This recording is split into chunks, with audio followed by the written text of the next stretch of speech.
ராஜேஷ், தேவர் நினைவிடத்தில் மரியாதை செலுத்துவதற்காக டிடிவி தினகரன், செங்கோட்டையன், ஓபிஎஸ் இணைந்து மரியாதை செலுத்துவதற்கான வாய்ப்பு இருக்குன்னு சொல்லப்படக்கூடிய நிலையில அதிமுகவுடைய தலைமைக்கு எதிரான தன்னுடைய நடவடிக்கையை செங்கோட்டையன் தொடங்கிவிட்டாரா என்ற கேள்வி ஒரு பக்கம் இருக்கும்போது கூட அதிமுகவிலிருந்து பிரிந்தவர்கள் ஒன்றிணைய வேண்டும், அதற்கான கெடு விதிக்கப்படும் அப்படின்னு சொல்லப்பட்டிருந்த நேரத்துல தான் அவருடைய மாவட்ட செயலாளர் பதவி பறிக்கப்பட்டு இன்னொருவருக்கு கொடுக்கப்பட்டுச்சு. இப்படி தொடர்ந்து கட்சிக்கு எதிரான செயல்பாடுகளை ஈடுபடக்கூடிய செங்கோட்டையன் மீது அதிமுக நடவடிக்கை எடுக்க வாய்ப்பு இருக்கா? அது குறித்தான விவரங்கள் கிடைக்கப்பெறுமா? கடந்த முறையே அதிமுக தலைமைக்கு எதிராக அவர் பேசிய போது மாவட்ட செயலாளர் பதவி அவரிடமிருந்து பறிக்கப்பட்டது. ஆனால் தொடர்ந்து அதிமுகவினுடைய உறுப்பினராகத்தான் அவர் நீடித்துக் கொண்டிருக்கிறார். இந்த சூழ்நிலையில தான் அவர் இப்படி ஒரு விஷயத்தை செய்கிறார் என்று சொன்னால் நிச்சயம் அவரிடம் இருக்கக்கூடிய அந்த கட்சியினுடைய அடிப்படை உறுப்பினர் என்ற பொறுப்பு கூட பறிக்கப்படலாம் என்று தோன்றுகிறது. ஆனால் அதிலே எடப்பாடி பழனிசாமி அவர்கள் என்ன முடிவெடுக்கப் போகிறார் என்பதை நாம் பொறுத்திருந்தான் பார்க்க வேண்டும். அதே நேரத்தில் செங்கோட்டையன் இதற்கு என்ன விளக்கம் சொல்ல போகிறார் என்பதையும் நாம் பொறுத்திருந்து பார்க்க வேண்டும். தேர்தல் நெருங்குவதற்கு முன்னதாக இந்த பணிகளை ஒருங்கிணைக்க வேண்டிய கட்டாயம் செங்கோட்டையனுக்கு இருப்பதாக சொல்லப்படுகின்றது. எனவே தேர்தலுக்கு இன்னொரு 4-5 மாதங்கள் மட்டும்தான் இருக்கிறது. ஜனவரி மாதத்திற்கு பிறகு ஒருங்கிணைந்தாலும் பெரிய மாற்றங்கள் வந்துவிடப் போவதில்லை. எனவே டிசம்பர் மாதத்தினுடைய இறுதியிலோ அல்லது ஜனவரி மாதத்தினுடைய தொடக்கத்திலோ இந்த பணிகளை நடத்தி முடிக்க வேண்டும் என்று செங்கோட்டையன் முனைப்பு காட்டி வருவதாக சொல்லப்படுகின்றது. அது மட்டும் இல்லாமல் செங்கோட்டையனுக்கும் அக்கட்சியினுடைய பொதுச் செயலாளர், ஒரு தலைவர் உள்ளிட்ட அந்த பதவிகளுக்கு வர வேண்டும் என்ற அந்த எண்ணம் இருப்பதாகவும் சில பேர் சொல்கிறார்கள். எனவே இப்படிப்பட்ட சூழ்நிலையில் அவர் இது போன்று சென்று தலைவர்களுடைய நிகழ்ச்சிகளில பங்கேற்பது, இது போன்ற விஷயங்கள் அதைத்தான் காட்டுகிறதா என்பதையும் நாம் உற்று கவனிக்க வேண்டிய ஒரு தேவை ஏற்பட்டிருக்கிறது. ஏனென்றால் நாம் இதற்கு முன்பு தேவர் ஜெயந்திக்கு செங்கோட்டையன் சென்றிருக்கிறாரா என்ற விஷயத்தையும் பார்க்க வேண்டி இருக்கின்றது. வழக்கமாக ஒரு கட்சியினுடைய தலைவர்கள் முக்கிய பொறுப்பில் இருக்கக்கூடியவர்கள் தான் செல்வார்கள். அல்லது ஆளுங்கட்சியாக இருந்தால் தலைமை யாரை அழைக்கிறதோ, எந்தெந்த அமைச்சரை அழைக்கிறார்களோ அவர்கள் தான் செல்வார்கள். இன்னும் சரியாக சொல்ல வேண்டுமானால் தென் மாவட்டத்தை சார்ந்தவர்கள் தான் பெரும்பாலும் இன்றைக்கு தேவர் ஜெயந்தியிலே பங்கேற்றிருக்கிறார்கள். இதற்கு முன்பு அதிமுக ஆட்சி இருந்த போதும் சரி, அதே போல தென் மாவட்டங்களை சார்ந்தவர்கள் தான் அதிக அளவிலே பங்கெடுப்பார்கள். ஆனால் செங்கோட்டையன் திடீரென்று எப்படி தேவர் ஜெயந்தியிலே சென்று அவர் பங்கெடுக்கின்றார், அதற்கு பின்னால் இருக்கக்கூடிய அரசியல் என்ன, அதற்கு பின்னால் அவர் என்ன சொல்ல வருகிறார் என்ற ஒரு முக்கியமான கேள்வியும் எழுகின்றது.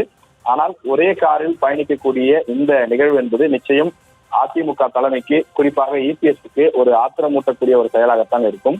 ஏனென்றால் கட்சியிலிருந்து பிரிந்து சென்ற நபர்களுடன் எந்த விதத்திலும் பழக்கம் வைத்துக் கொள்ளக்கூடாது, அவர்களுடன் பேச்சுவார்த்தையோ அவர்களுடன் எந்த விதமான நட்புறவோ கொள்ளக்கூடாது என்பதுதான் அதிமுகவினுடைய தலைமையினுடைய கட்டுப்பாடாக இருக்கிறது. ஆனால் செங்கோட்டையினுடைய செயல் என்பது ஏற்கனவே அதிமுக தலைமையை எதிர்த்து பேசி இருக்கக்கூடிய சூழ்நிலையில் தற்போது மீண்டும் இபிஎஸ்னுடைய கோபத்திற்கு ஆளாகக்கூடிய வகையிலே அதிமுக தலைமை விரும்பாத நடவடிக்கைகளிலே செங்கோட்டையன் ஈடுபடக்கூடிய செயல் என்பது அவர் மீது நடவடிக்கை எடுப்பதற்கான ஒரு சூழலை உருவாக்கி இருக்கின்றது. எனவே இதில் என்ன மாதிரியான நடவடிக்கையை எடுக்கப் போகிறார்கள், இதில் செங்கோட்டையன் என்ன விளக்கம் சொல்ல போகிறார் என்பதையும் நாம் பொறுத்திருந்து பார்க்க வேண்டும். இந்த தேர்தல் நெருங்குவதற்கான சூழ்நிலையிலே இந்த அணிகள் இணைவதற்கான வாய்ப்பு இருக்கிறதா, வாய்ப்பு இல்லையா என்பது இன்னொரு 2 மாத காலத்தில் நமக்கு தெரிந்துவிடும். ஆனால் இன்றைய தேதி வரை நாம் விசாரித்த வரையில் இபிஎஸ் திடமாக இருக்கின்றார், 100% உறுதியாக இருக்கின்றார். பிரிந்து சென்றவர்களை சேர்க்கக்கூடாது, அவர்கள் அதிமுகவுக்கும் இரட்டை இலைக்கும் துரோகம் செய்தவர்கள், அதிமுக ஆட்சியை கவிழ்ப்பதற்கான முயற்சிகளில் ஈடுபட்டவர்கள், அப்படிப்பட்டவர்களை இரட்டை இலையை முடக்குவதற்காக வழக்கு தொடுத்தவர்களை நான் எப்படி அதிமுகவில் சேர்க்க முடியும் என்று இபிஎஸ் தொடர்ந்து அழுத்தமாக கேள்வி எழுப்பதாகவும், அது சம்பந்தமாக முன்னாள் அமைச்சர்களோ அல்லது அதிமுகவினுடைய முக்கிய தலைவர்களோ பேச சென்றால் இந்த விஷயம் பற்றி மட்டும் என்கிட்ட கதையை எடுத்துட்டு வராதிங்க, தயவு செஞ்சு விட்டுருங்க, அந்த இணைப்பு என்பதற்கு சாத்தியமே கிடையாது. 3 பேரில் 2, 3 ஒருவர் அல்லது 3 பேர் என எந்த ரூபத்தில் வந்தாலும் அவர்கள் 3ஐயும் நான் சேர்த்துக் கொள்ள தயாராக இல்லை. அவர்களுடன் இருக்கக்கூடிய மற்ற நிர்வாகிகள் யாராவது இணைய விரும்பினால் சேர்த்துக் கொள்ளலாம். அந்த 3 பேர், அதாவது சசிகலா அவர்கள், டிடி தினகரன் அவர்கள், ஓபிஎஸ் அவர்கள், இந்த 3 பேர் மட்டும் அதிமுகவிற்குள் மீண்டும் ரீஎன்ட்ரி, மீண்டும் கட்சிக்குள் உள்வருவது என்ற பேச்சுக்கே இடமில்லை என்று திடமாக இன்றைய தேதி வரை எடப்பாடி பழனிசாமி அவர்கள் உறுதியாக இருப்பதாக சொல்லப்படுகிறது. எனவே இந்த சூழ்நிலையில் செங்கோட்டையனுடைய இந்த பகிரத முயற்சி என்பது சாத்தியப்படுமா அல்லது அவரும் அதிமுகவிலிருந்து நீக்கப்படுவாரா என்பதை நாம் சில தினங்கள் பொறுத்திருந்து பார்க்க வேண்டும்.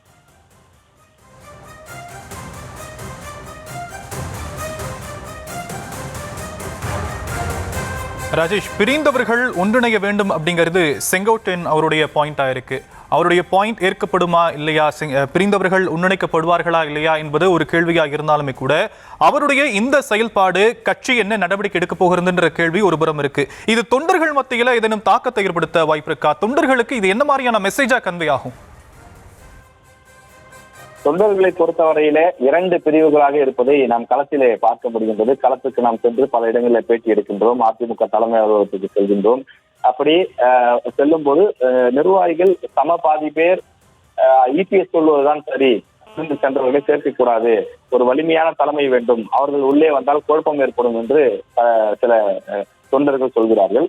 ஆனால் சில தொண்டர்கள் கட்சி இப்படி பலவீனப்பட்டு விடக்கூடாது, எம்ஜிஆர் காலத்திலும் கட்சியில இப்படி பிரிந்து சென்றவர்கள் இருக்கிறார்கள், முன்னாள் முதலமைச்சர் ஜெயலலிதா அவர்கள் காலத்திலும் இப்படி பிரிந்து சென்றவர்கள் இருக்கிறார்கள்.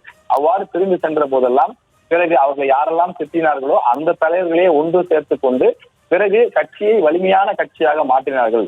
தன்னை திட்டியவர்களுக்கெல்லாம் கூட மீண்டும் எம்எல்ஏ சீட்டு கொடுத்து அவர்களை அமைச்சராக்கி அழகு பார்த்தவர்கள் தான் எம்ஜிஆர் மற்றும் ஜெயலலிதா. அவர்கள் வழியில் வந்த எடப்பாடி பழனிசாமி அவர்கள் தன்னையோ கட்சியையோ துரோகம் செய்ததாக சொல்லினாலும் கூட மற்றவர்கள் அவர்களை மீண்டும் கட்சிக்குள் சேர்த்துக் கொண்டு இந்த இயக்கத்தை வலிமையான ஒரு இயக்கமாக மாற்ற வேண்டும். பிரிந்து கிடக்கக்கூடிய சக்திகள் இருக்கக்கூடிய காரணத்தினால்தான் கடந்த சில தேர்தல்களாக அதிமுக வெற்றியையே பதிவு செய்ய முடியாத சூழல் இருக்கிறது. 2019 நாடாளுமன்ற தேர்தல், 2019 நடைபெற்ற நாடாளுமன்ற தேர்தல், 2021 நடைபெற்ற உள்ளாட்சி தேர்தல், சட்டமன்ற தேர்தல், பிறகு 2024 நடைபெற்ற நாடாளுமன்ற தேர்தல், அதற்கு இடையில நடைபெற்ற 3 இடைத்தேர்தல்கள் என அனைத்து தேர்தல்களிலும் அதிமுக தோல்வியை மட்டும்தான் பெற்றிருக்கிறது. இதற்கு காரணம் தென் மாவட்டங்களிலே அதிமுகவிற்கு வலிமையான வாக்குகள் இல்லை. தென் மாவட்டங்களிலே முக்குளத்தோர் சமுதாயம் இதற்கு முன்பு அதிமுகவுக்கு தான் அதிக அளவில் வாக்களித்து வந்தார்கள். ஆனால் தற்போது அந்த சமுதாய மக்கள் மன வருத்தத்திலே இருக்கிறார்கள். எனவே டிடிவி தினகரன், ஓபிஎஸ் போன்றவரையெல்லாம் மீண்டும் கட்சிக்குள் சேர்த்துக் கொண்டால்தான் அந்த பகுதி மக்கள் மகிழ்ச்சி அடைவார்கள். அதன் பிறகுதான் நமக்கு வாக்கு கிடைக்கும் என்று பெரும்பாலான நிர்வாகிகள், அதே போல அங்க இருக்கக்கூடிய தொண்டர்கள் பலரும் தெரிவிக்கிறார்கள்.